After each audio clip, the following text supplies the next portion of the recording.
All right, what's going on, everyone? It's your boy Cool Tide Team 68. Welcome back to the North Texas Weather Channel. And today we're going to give you guys a little bit of an update and also a little bit of information as to what's going to be coming up later this week. So to start off with, looking at our Deerfield station, it's currently 69 outside. High today is going to be 74 with a low of 45. It's going to be pretty much cloudy through the rest of the day going into the night. Looking at the 10-day forecast, it's going to be very, very dry over the next week and a half. Friday is going to be very windy. Same with Tuesday the 18th, so about 8 days from now. Pretty much anything from here on, don't trust, in my opinion. It could happen anyways, and it looks like we may have some increased weather late next week, but again, we're 8 days out. Can't really say anything about that. Now, Outbreak's currently 72, feels like 71, with a high of 74, and a low of 45. And just like what I said before, it's going to be sunny through most of today and tomorrow. Going to be somewhat cloudy through Wednesday and Thursday. Going to be really windy Friday, and then it's going to be just mix of clouds and sun through Saturday, sunny Sunday, and then some clouds pretty much going into the first half of next week. Now, the main thing why we are here, we have a very concerning weather pattern coming up over the next couple of days. So day 5, this is considered to be this Friday, which I believe that is the 14th, and then Saturday, the 15th. We already have a 30% risk of, chance of severe weather in and around most of Arkansas, southeast Missouri, the southwest, the westernmost portion of Kentucky, western Tennessee, and northwest Mississippi. These will include cities like Little Rock, outer edges of Greenville, Memphis, and Jackson, Tennessee. Now, according to what the day 4 says here, day 5, sorry, it looks like there's going to be a lot of severe potential. They're already calling this a regional outbreak at day 5, so this will be an interesting thing to see. We probably will go live that night because I don't think I'm doing anything except for probably working Saturday. Again, I haven't got anything. We'll see what happens. Look at this. A 100 plus knot jet streak will move across Oklahoma into the Ozark Plateau during the late afternoon and evening before lifting north across the mid-Mississippi Valley overnight. You know how fast 100 knots is? 100 knots is about 115 miles per hour. The fact that is a really, really fast-moving jet streak. There's a rapidly deepening surface low that'll move across the central plains to the upper Midwest, with the cold front surging east through the late afternoon into Saturday morning. Now, this will be confined to the I-20 corridor Friday morning.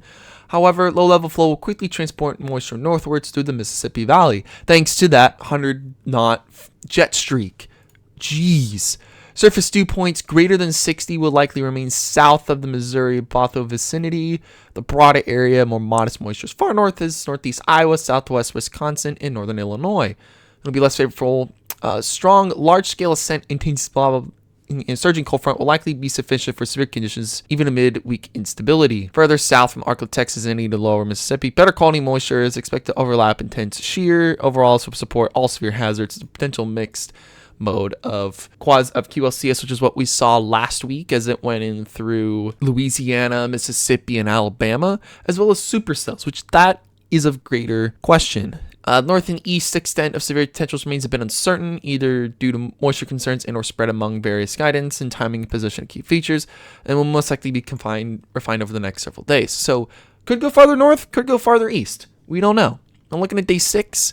This is going to stay roughly in the Dixie Alley area, so the 30% pretty much extends most of east and central Alabama and most of north and central, most of central Alabama and most of south central Mississippi.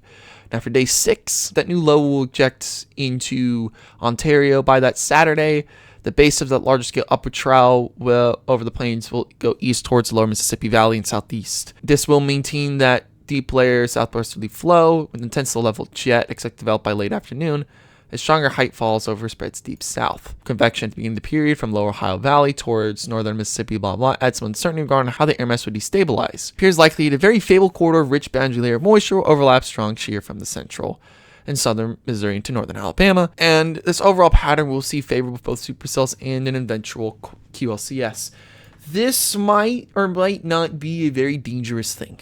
The big question is going to be how much convection will happen during the day, meaning will there be a lot of cloud cover like what happened last week where it really hindered a lot of the storm development, or is this going to turn into something bad? I'm probably not going to give an update again until Wednesday on this because at least for the, what's the name of it? At least for Friday, we will know the extent of like the actual categorical severe weather. So like for the day 3 thunderstorms outlook, we'll get all the categorical and probabilistic stuff by Wednesday, and then we'll know by Thursday as to what is actually going to happen. So again, I hope y'all just keep an eye out on the weather, especially if you guys live in that Dixie Alley area. Just be careful. Luckily here in North Texas, we're spared this week, so we're not going to have a lot of rain. It just might be windy and maybe some clouds, but it's going to stay relatively warm through this week. At least through the week, it's going to be in around the high 70s to low 80s, and then it'll kind of cool down Saturday to 68, and then it'll rapidly warm back up to the 80s by Tuesday, and then again it'll cool down to the 70s on Wednesday the 18th. Other than that, hope to see you later.